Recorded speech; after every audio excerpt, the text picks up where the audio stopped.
I was just a girl that had just graduated from college that ended up raped and pregnant. I wanted to raise my child in a two-parent home, married, saved, Christian, going to church, like my mother and father raised us.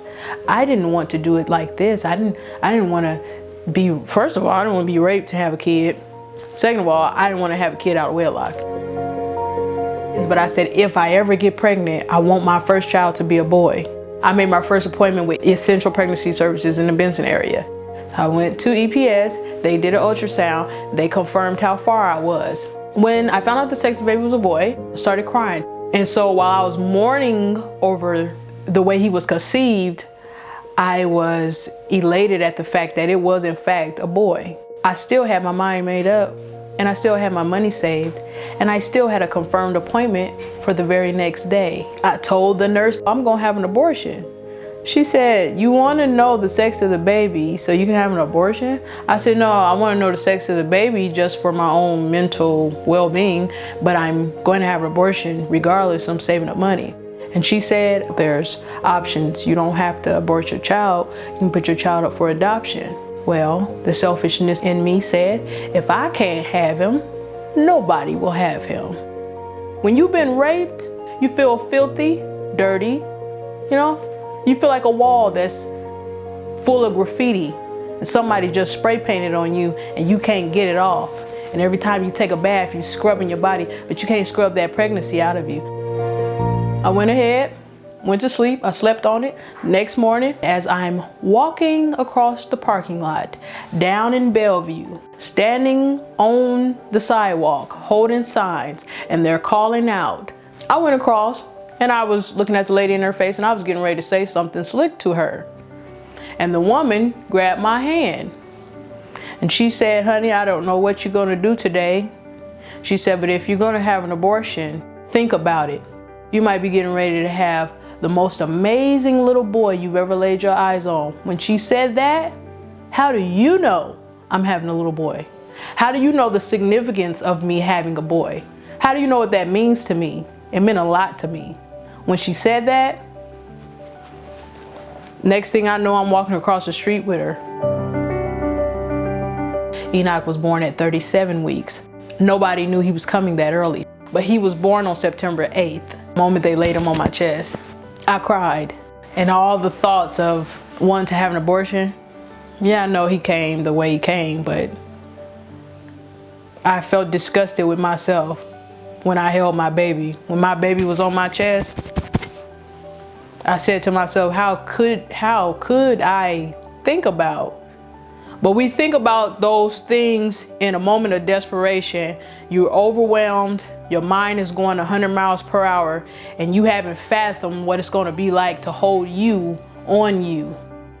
But that was me laying on my chest, and I was going to kill a part of me. I'm thankful that I kept him, you know. And he's 5 years old now. He actually tested out of kindergarten. His first year in school, he'd be going to the first grade.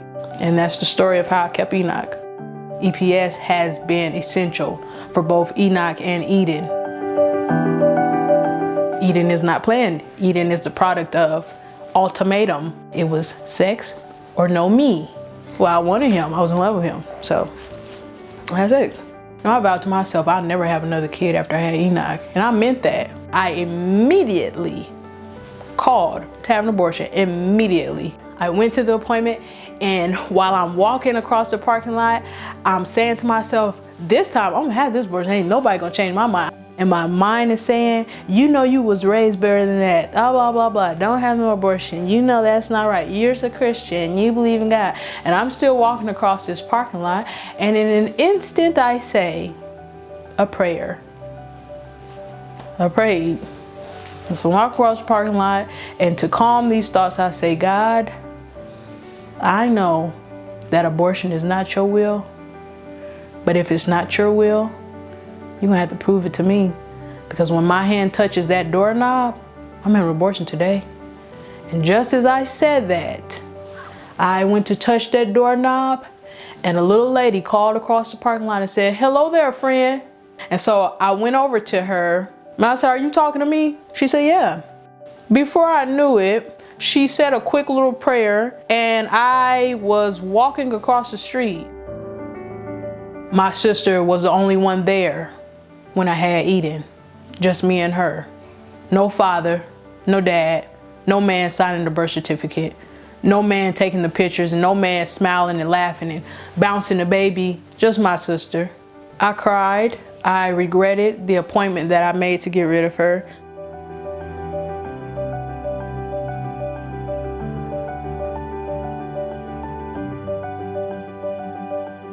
EPS is essential for every single mother, every working mother, every struggling mother.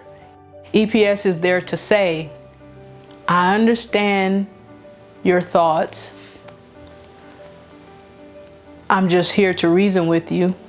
If you would consider help, it's here.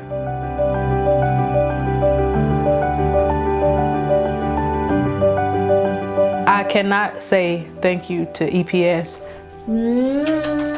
The only way that I can halfway repay them for their act of kindness is to raise my children successfully. And I'm doing the best I can. I'm doing the best I can.